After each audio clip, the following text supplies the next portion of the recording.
Hey, it's Tara with Reiki on the Run, and I want to do kind of a follow-up to the video I did yesterday about lacking intimacy. There were so many great comments, and it's so nice to not to feel like I'm not alone, you know.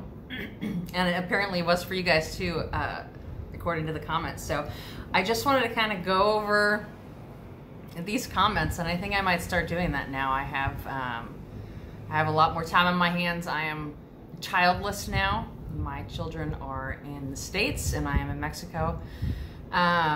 So I have tons of time on my hands, and since there's not a lot of people I want to talk to in real life or that I haven't found yet, I think I'll just have these conversations with you guys because it seems you seem to enjoy this interaction too. So what we were talking about yesterday was, maybe it was the day before, I don't know, was how I feel like there's a lack of intimacy in our culture in general, and people don't really get to know each other, and there's so much surface talk. So I'm just going to kind of read through some of your comments and respond to them because they were really interesting. And so the first one is, wow, I felt so bad in my life for not engaging with small talkers.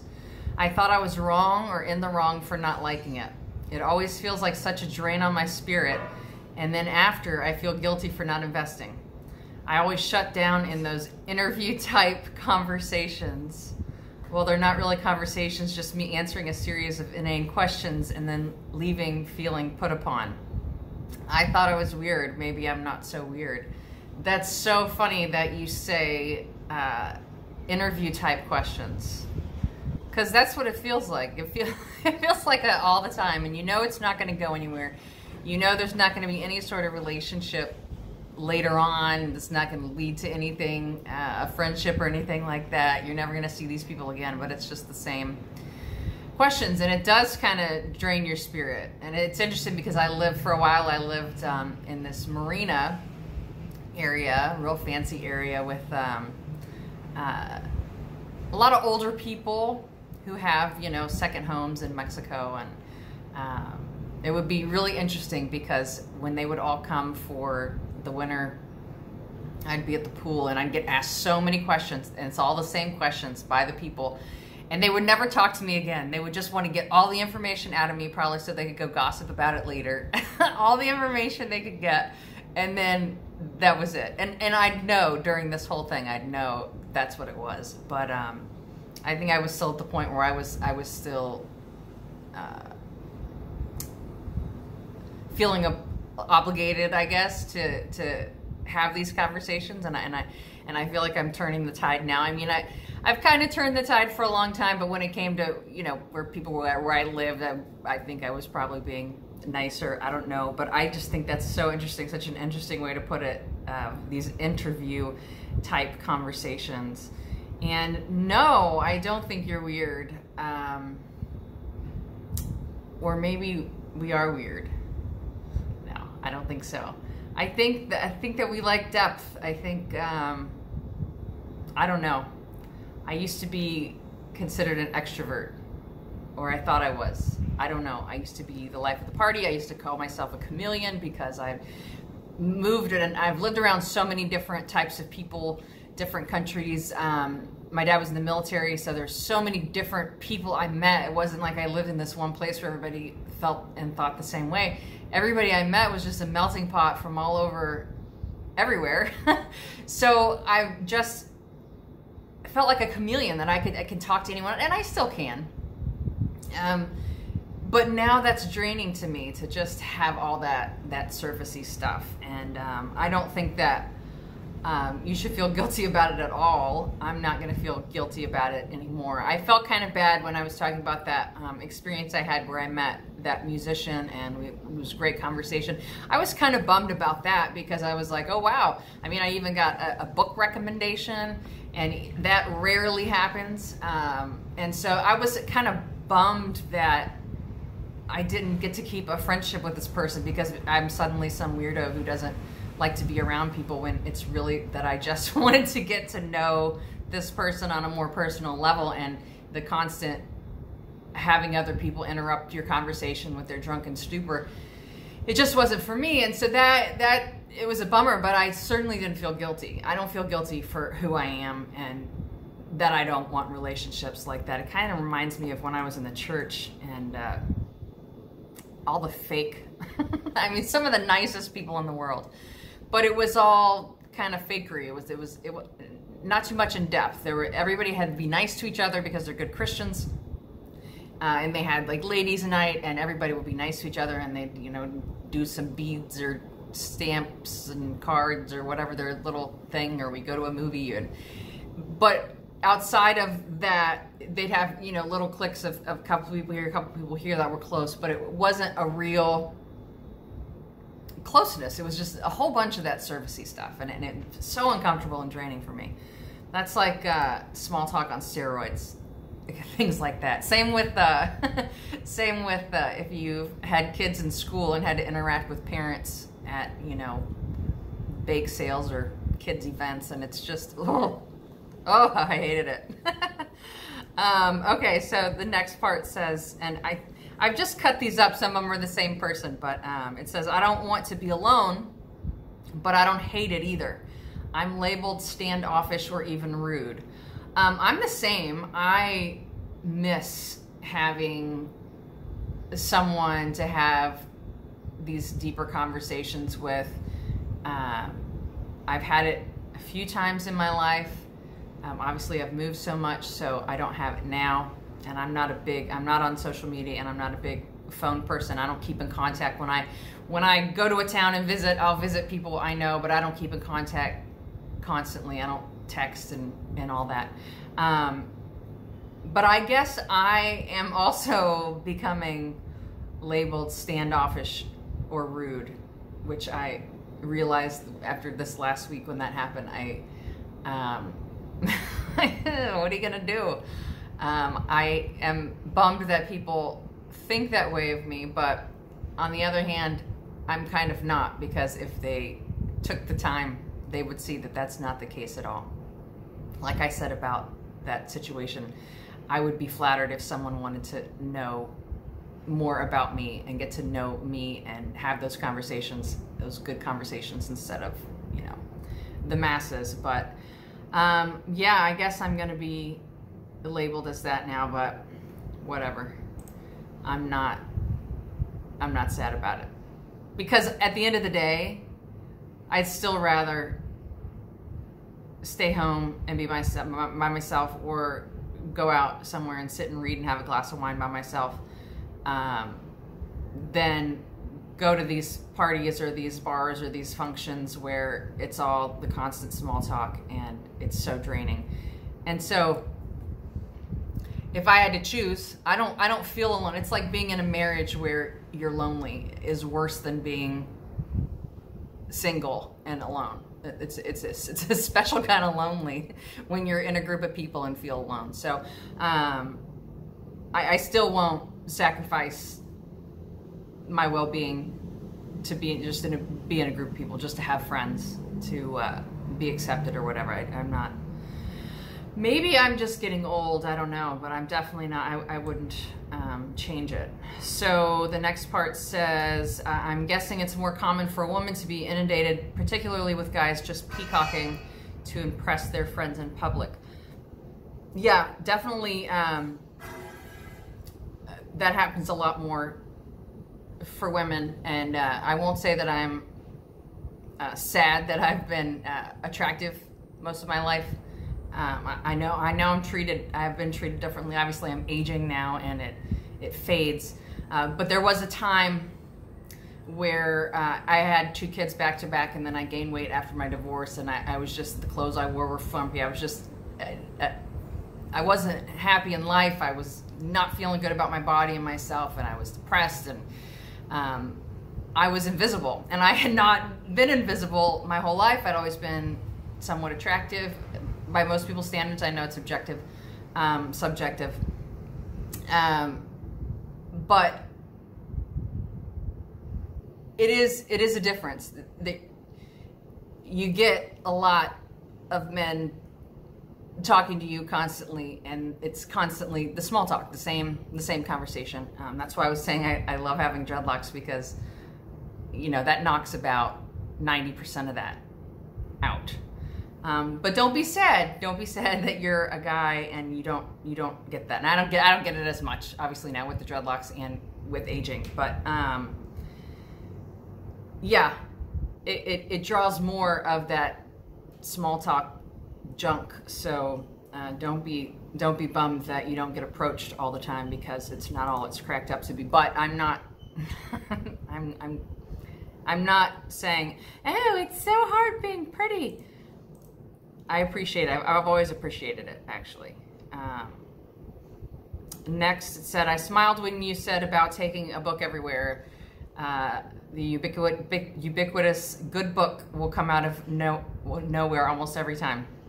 Yeah, good book. I usually get, what are you reading? And I never have any idea, because here in Mexico, trying to find books in English is almost impossible. So I find myself reading stuff that I didn't or wouldn't usually read anyway, but I like to hold a book. I do have a Kindle, but I don't want to carry that around anywhere. It's so hot, and I don't want to get sweaty, and I don't want to forget it. And so, and I just prefer a book. So I never know what I'm reading. So somebody's always like, ooh, what are you reading? Like, it's going to be so interesting.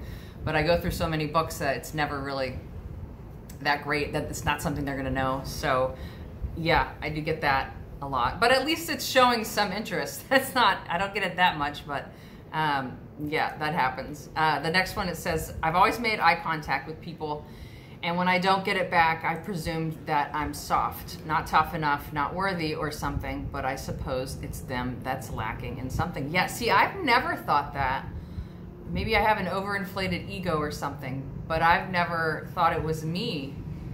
I don't know that I think that it's lacking. You know, I had to teach my kids to do it. I don't remember being taught specifically to do it, but I know that I notice it when people don't make eye contact. So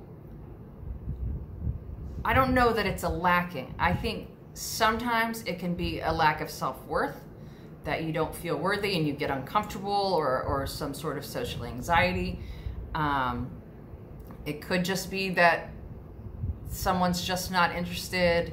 The only time I can think of that I don't make good eye contact is if I might be interested in someone romantically. I think my eyes could flutter away. But other than that, I am really good at eye contact. But I'm also hyper aware of it too. So, but no, I don't think it's anything. Don't think that it's something wrong with you. I think there's lots of reasons why people don't make eye contact. And I think some of it's, they were never shown to. You know, my kids were homeschooled, and there's a lot of pros and cons to that. But one thing they can do is have a conversation with an adult. They will stand and listen and respond and look at you in the eyes. And those are things, you know, life lessons that we go out and I intended for them to learn, and to be able to not be socially awkward in that way. A lot of people say homeschool kids come out socially awkward, but I don't think that's always the case. But I don't think everybody's taught to do it. And some people, it makes them really uncomfortable. Like I said in the last video, it's like a game. I'll look at people and their eyes just... So don't think that it's you. It's definitely not you. But it's not necessarily anybody's lacking in anything. You never know what it might be. I wish more people would make eye contact, though, because it really is where connections start. And a lot of times when you take the time, you can almost feel when people aren't usually listened to, or people don't usually look them in the eye, especially if it's somebody down on their luck. Or I remember back in Florida, there was this guy that worked at Taco Bell, and he probably looked like the nerdiest, dorkiest guy on the planet. Tiny little guy, older, just did not seem to fit into the world or to everybody else working there. And he was the nicest guy. And he used to give my boys free those Slurpee things they had, whatever those were. And I could just feel, I would talk to him all the time, and I looked him in his eye, and we had real conversation. And you could just feel that doesn't happen a lot for him. But he was so cool. And that's what I mean by, you know, reaching out to people who most people don't, who you wouldn't normally. I wrote to corporate about this guy. He was such a nice guy. He was the cashier there. Such a nice guy. So I don't remember what we're talking about, but making eye contact with people, that they will brighten up. You can see that if it doesn't happen a lot, that they will brighten up, and it can really shift them. And you know, as a whole, as a collective, when you shift someone's day like that, they shift someone else's day, they shift someone else's day. So make an effort. I try to make an effort to do that. And it is neat. And this kind of ties in with this next comment. It says, I noticed that a lot of people seem almost dead inside, having to make small talk for their job. For example, cashiers at grocery stores or at coffee shops in the drive-through. They would ask me some perfunctory question that they felt they had to ask, and I would start to turn it around and joke around with them, ask them real questions and show appreciation for them, and I would notice a shift to where we had an actual real connection. Exactly. I do the same. And I can't imagine working somewhere like a grocery store. I mean, talk about repetitive conversation, small talk. That would, I'm getting a little nervous just thinking about it. I'm getting a little anxiety. Honestly, I've been working from home for like 7 or 8 years, and I can't even imagine having to go back into an office. I swear, if something happens and I lose my job, I'm gonna go live under a bridge, because I don't think I could do it. I don't think I could just be around people and have to do the small talk and then the pleasantries and all that. But I can't imagine working as a cashier at a grocery store. Plus, people are mean all the time.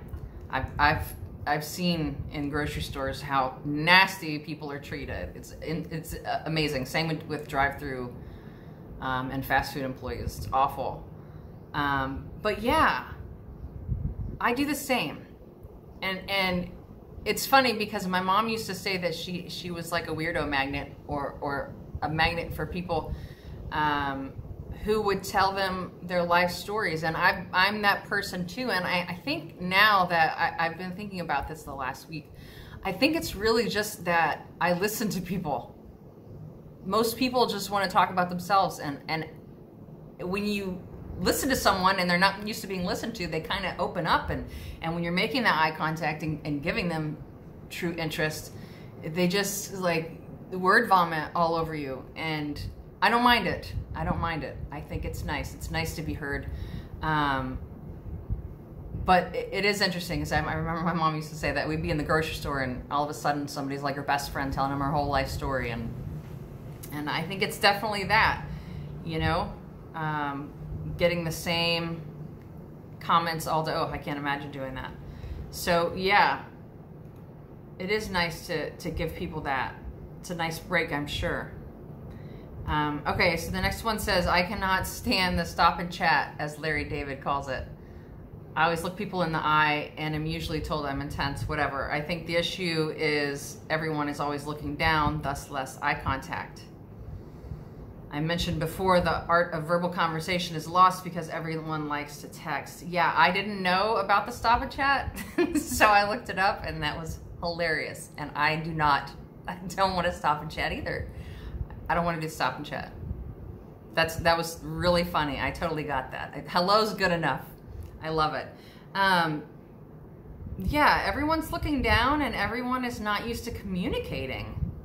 I think, like I was talking about, social media was supposed to bring us back, connect us more, but it's brought us apart.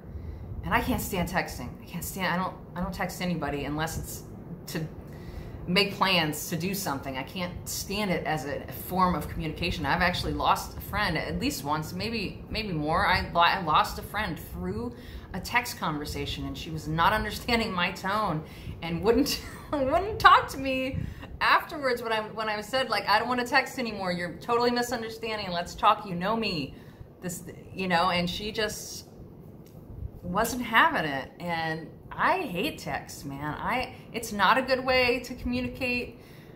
People read it in the tone they're in. So if you're in a shitty mood, you read your text in a shitty mood. You think somebody else is in a shitty mood, and I hate it. And I think that's a lot of it too. No, everybody's used to communicating now. I mean, most people have anxiety if they have to use the phone. And I'm from a time where all we had was phones in the house hooked to the kitchen wall. And you had to call. You had to call if you want to talk to your friend. You had to talk to their parents first. In work, you had to call everyone before email. I was around before there was internet. So when you were working, it was all communicating at least via phone, a lot in person. And now it's all text. It's all so weird. Everything's done via email. Everything's done via text. And I think that plays a big part in the lack of intimacy and the lack of